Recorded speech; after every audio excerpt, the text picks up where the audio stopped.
matipay na dadala ng natutulong sa pagdiriwang nito para sa sanggol na maging kaan sa kasunod ng ikan. Sa nasimulan natin pagdiriwang sa pramintang ng binyag, mga ulama, ipahayan ninyo ang gayon ako sa inyong pagbibigan. Bilang magulang, bilang tatay, bilang magulang, namin ang bagay ito.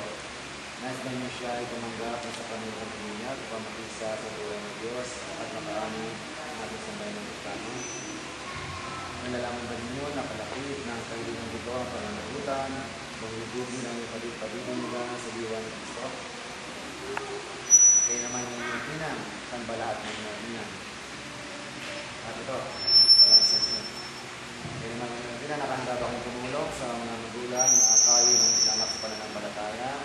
Opo. Grabe yan. Kaya sa Pasko magkatago kayo. Yan ang ginagawa ng sandalan. Kristiyano, pinagdadala kang magating ng anak sa pananagitan. Pamamagitan ng tuto sa kanyang gawa. Ngayon po ay bata. Tapos ay lahat ng mga pamilya. Marami sila sa mga. Kaya patay na natin ang isang. Patayin mo yung sun ko muna sa baba. Ano yun?